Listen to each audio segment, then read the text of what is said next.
हाँ जी दोस्तों, कैसे हैं आप सब लोग? आई होप आप सब अच्छे होंगे।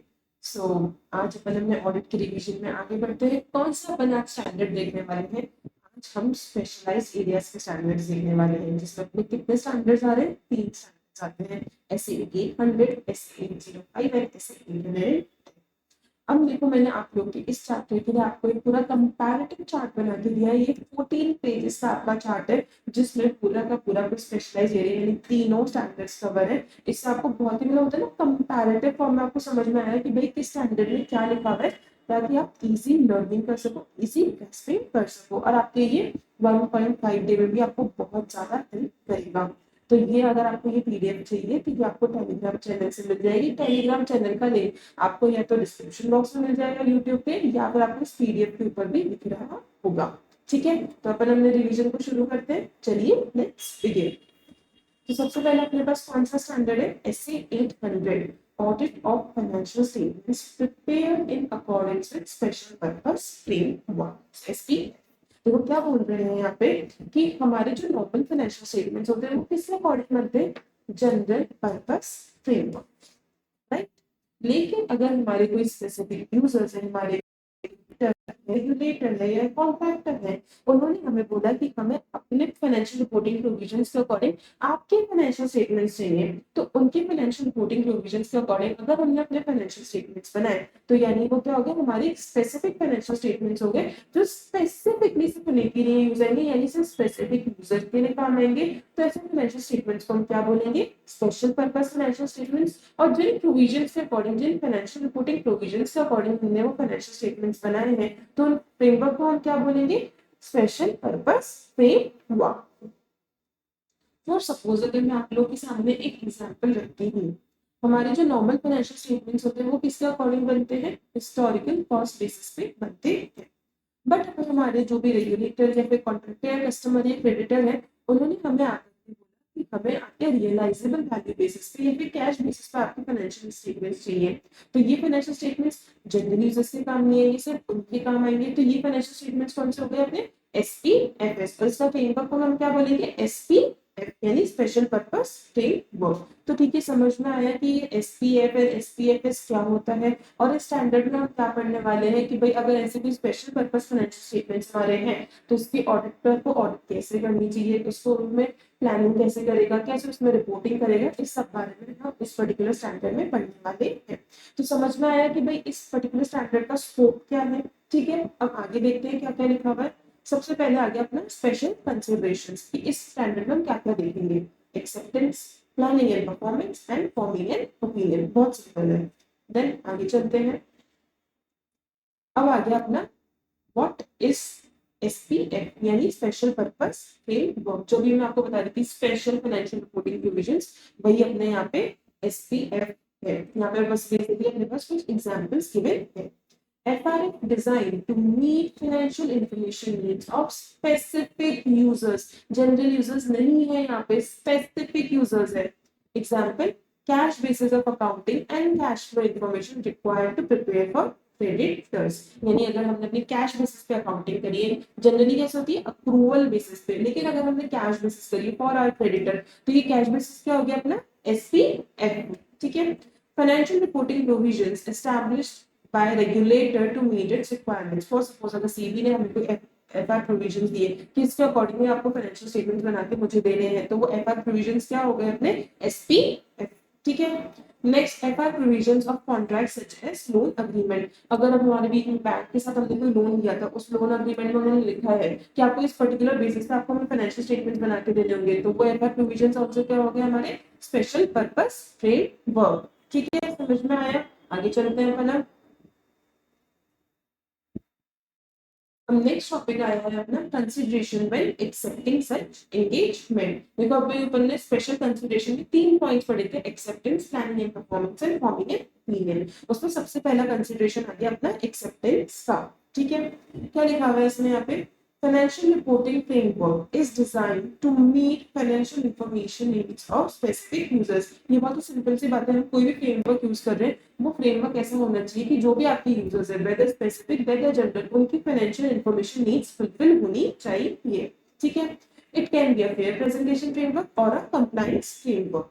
If any laws and regulation adds more requirements to reporting standards, अब आपका जो भी फ्रेमवर्क है उस लॉज एंड रेगुलेशंस ने आपको बोला कि आपको इस रिपोर्टिंग स्टैंडर्ड्स के अलावा और भी ये 3 पॉइंट्स एक्स्ट्रा अपने फाइनेंशियल रिपोर्टिंग में ऐड ऑन करने हैं, तो उस केस में आपको क्या देखना पड़ेगा कि भाई ये जो ऐड ऑन पॉइंट्स है कहीं ये कॉन्ट्राडिक्टरी विद रिपोर्टिंग स्टैंडर्ड्स नहीं है, यानी हमारे एएस इंडियस के अकॉर्डिंग जो बातें लिखी हुई है उनसे भी कॉन्ट्राडिक्ट तो नहीं कर रहे हैं। अगर हाँ कॉन्ट्राडिक्ट कर रहे हैं तो ऐसे केस में आपको देखना पड़ेगा कि भाई आपको रीजनेबल स्टेप्स लेने पड़ेंगे as per the S A 210।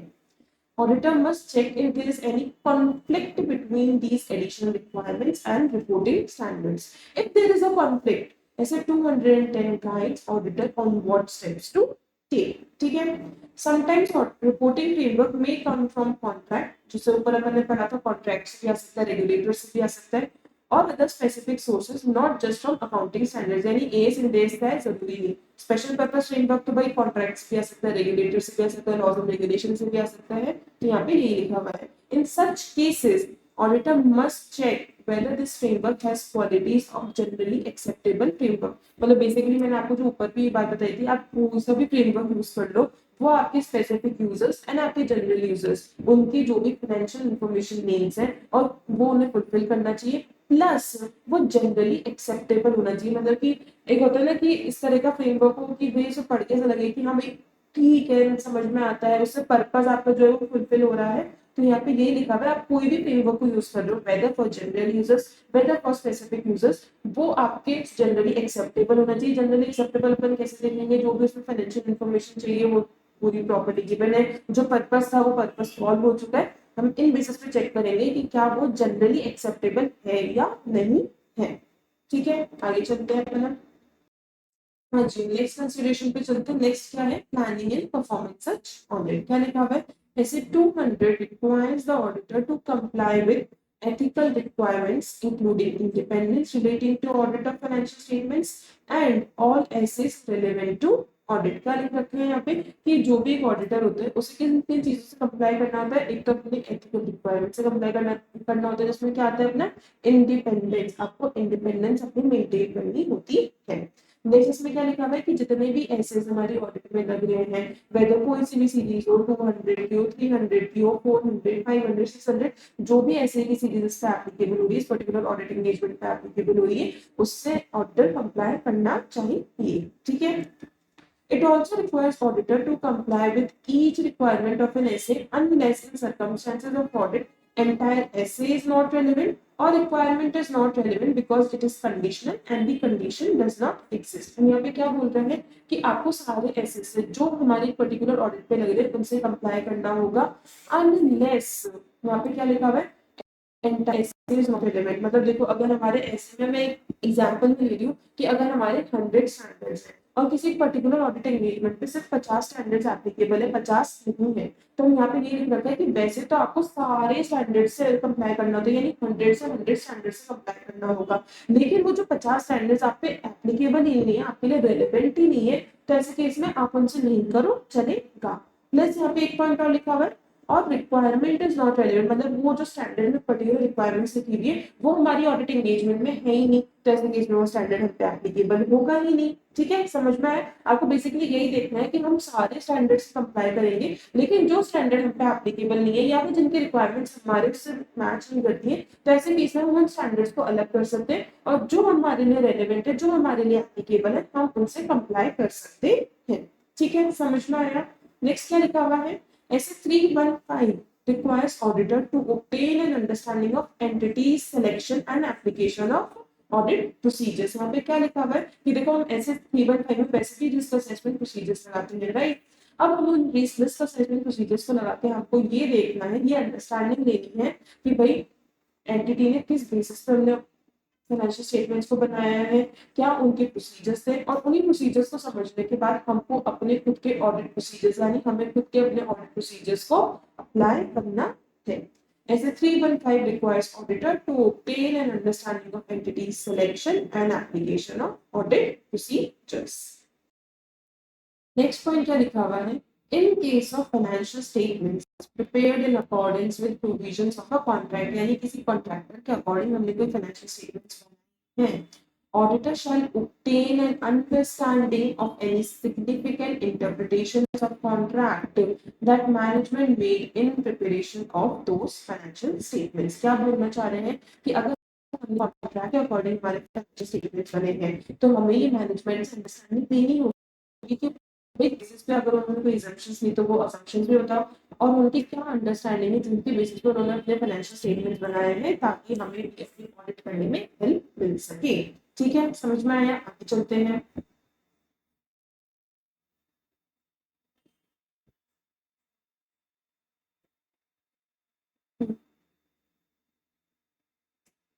In case of SPFS, only special purpose financial statements, management may agree with intended users on a threshold below which misstatements identified during audit will not be corrected or otherwise adjusted. Existence of such threshold does not relieve auditor from requirement to determine materiality in accordance with SA 320 for purpose of planning and performing audit of SPFS। क्या बोलना चाह रहे हैं यहाँ पे कि देखो भाई दो जने हैं यहाँ पे, एक है मैनेजमेंट और दूसरा है ऑडिटर। अब हमारा जो मैनेजमेंट है उसने क्या किया, उसने जो भी उसके स्पेसिफिक यूजर्स है उनके साथ एक एग्रीमेंट किया कि भाई देखो जनरली हमारे जो ये आपकी स्पेशल पर्पस फ्रेमवर्क वाले फाइनेंशियल स्टेटमेंट्स हैं इनका जो बैलेंस शीट का टोटल है वो फॉर सपोज हमारा 10 lakhs का है। ठीक है, अब मैंने आपके साथ मतलब हम मैनेजमेंट ने और जो हमारे स्पेसिफिक यूजर्स हैं उनके साथ एग्रीमेंट कर लिया कि अगर हमारे कोई भी गलती होगी जो 1 लाख से नीचे नीचे की होगी उसे हम करेक्ट नहीं करेंगे। ये उनके बीच में कॉन्ट्रैक्ट हो गया।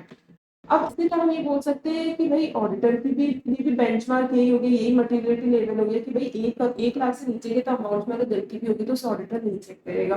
The answer is no. भाई ऑडिटर को अपनी मटेरियलिटी लेवल खुद निकालना होगा कि उसके अकॉर्डिंग भाई 10 लाख का 1 लाख देखना है, 10 लाख का 10,000 देखना है। वो ऑडिटर खुद अपना मटेरियलिटी लेवल चेक करेगा एंड उसके अकॉर्डिंग अपनी ऑडिट को परफॉर्म करके गलतियों को निकालेगा। अब इसमें क्या हो सकता है कि फॉर सपोज अगर ऑडिटर ने अपनी जो थ्रेशोल्ड लिमिट थी वो रखी 10,000 की, यानी उसने तो 10,000 से ऊपर के सारे अमाउंट्स को चेक किया और उनमें अगर कुछ गलती थी तो उनको भी रिपोर्ट किया।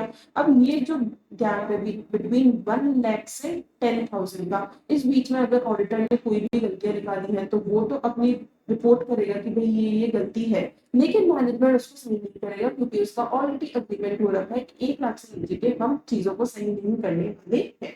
तो ऑडिटर को क्या करना है, उसे अपनी रिस्पॉन्सिबिलिटी पूरी करनी है कि वो इन सारे पॉइंट्स को हाईलाइट करेगा कि ये देखो ये सारी गलतियां हैं लेकिन आप अपने अग्रीमेंट के अकॉर्डिंग नहीं कर रहे हो तो वो आपकी मर्जी है, लेकिन मेरी एक बार रिस्पॉन्सिबिलिटी आपको बताने की थी। ठीक है, समझ में आया? आगे चलते हैं अपन।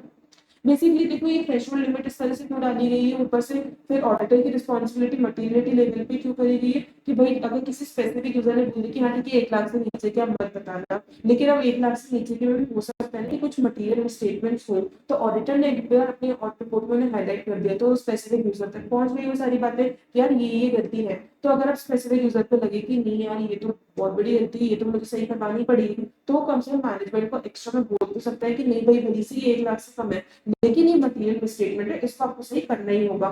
तो भाई सिर्फ स्पेसिफिक यूजर की भलाई के लिए उनको बचाने के लिए हमें जो ऑडिटर का नॉर्मल मटेरियलिटी लेवल है उसी पे उसे रिस्ट्रिक्ट रखना होता है। ठीक है, समझ में आया? आगे चलते हैं अपन।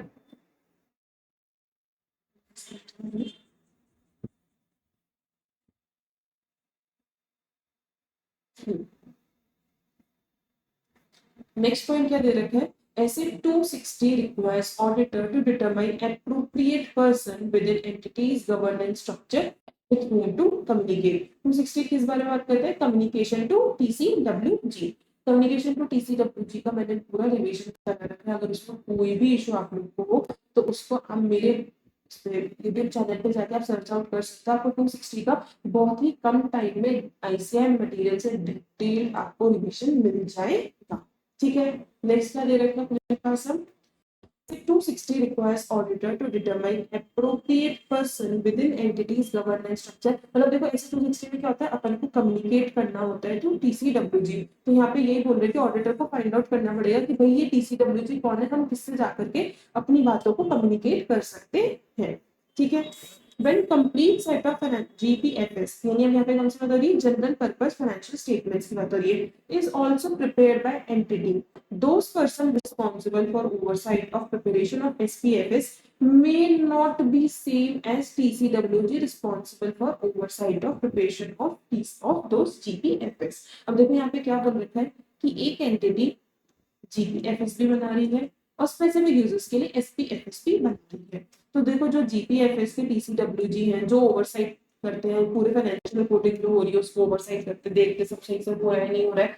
जरूरी नहीं है कि जो हमारे ये SPFS है उसके भी TCWG सेम हो भी सकते हैं, नहीं भी हो सकते, दोनों ही यहाँ पे प्रोविजंस हैं कि हो, अगर सेम है तो बढ़िया, एक बार ही आपको बात करनी पड़ेगी, लेकिन अगर डिफरेंट है तो आपको फाइंड आउट करना पड़ेगा कि भाई SPFS के लिए हमें किन लोगों से जाकर के बात करनी है। ठीक है, समझ में आया, यहाँ पे यही पॉइंट लिखा हुआ है। आगे चलते हैं फिर।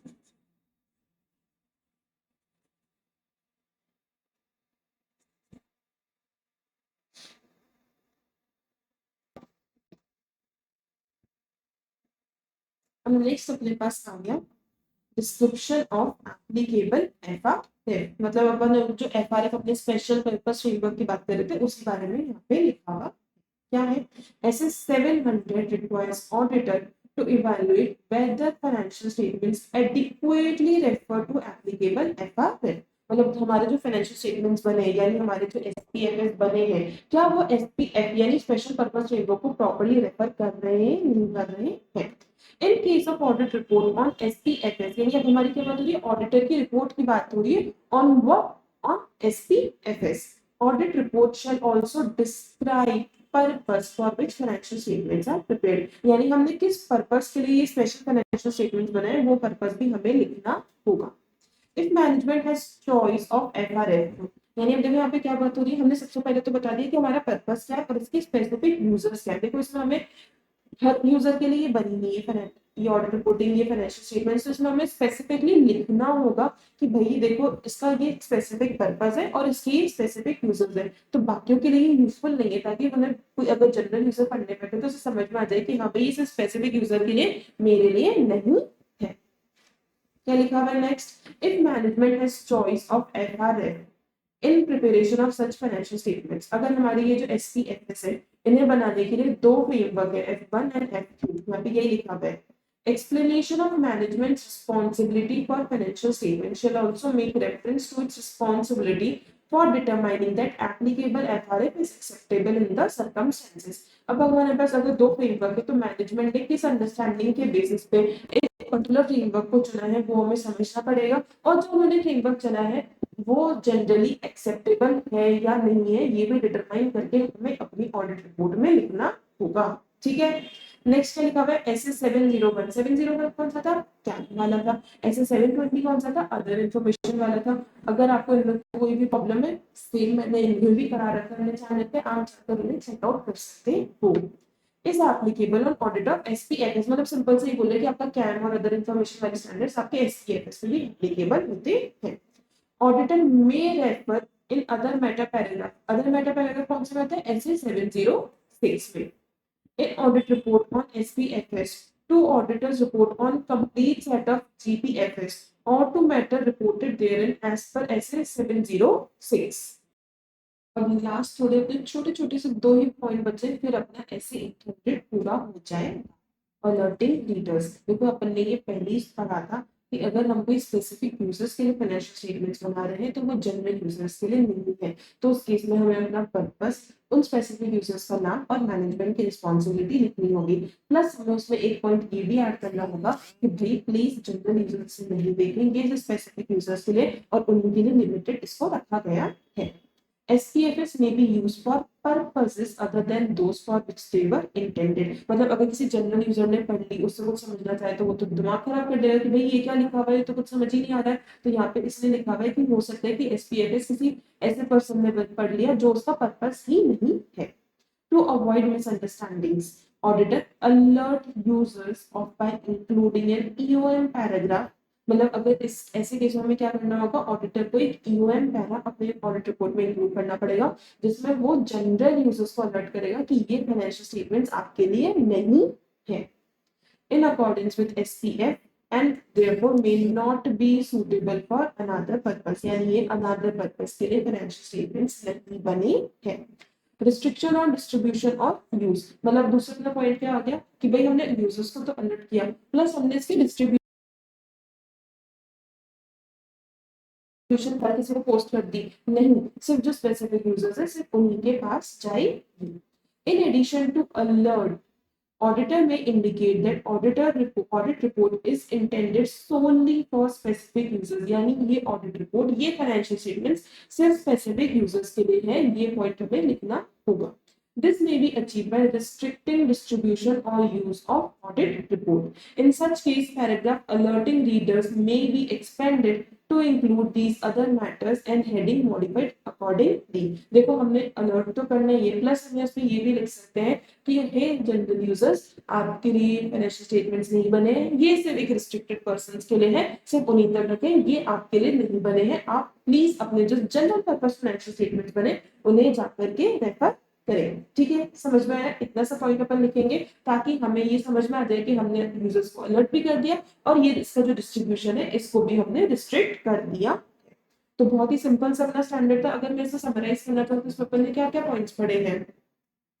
सबसे पहले तो अपन ने तीनों कंसिडरेशंस के नाम पढ़े, उसके बाद हमने स्पेशल पर्पस फ्रेमवर्क का नाम समझा, फिर हमने एक्सेप्टेंस की बात करी, उसके बाद हमने प्लानिंग एंड परफॉर्मेंस की बात करी, फिर हमने बात करी है अपने अलर्टिंग यूजर्स को लेकर के। तो अपने ये 5 पॉइंट्स है, 5 पॉइंट्स में अपने सारा पूरा स्टैंडर्ड कवर हो जाता है। इससे ज्यादा स्टैंडर्ड से नहीं आने वाला है। जितने इसमें पॉइंट्स करवाए, जितने मैंने इसमें आपको बुलेट पॉइंट्स बनाकर करवाए हैं वो पूरा का पूरा मॉड्यूल के अकॉर्डिंग है। उतने अगर आपने बुलेट पॉइंट्स को कर लिया तो आपके मार्क्स कहीं भी जाने वाले नहीं है। बहुत सिंपल, बहुत ईजी तरीके से आपका ऐसे 800 आराम से कवर हो जाएगा। ठीक है, समझ में आया? अभी के लिए मैं आप लोगों से विदा लेती हूँ। आई नो मैं थोड़ा सा लेट आई हूँ, आई नो मुझसे थोड़ा सा लेट हुआ है, बट अब मैं जल्दी जल्दी आप लोगों के लिए लेके आऊंगी और फटाफट अपन अपने रिविजन को कंप्लीट करेंगे। सो अभी के लिए मैं आप लोगों से विदा लेती हूँ। Here this is C N Gupta signing of.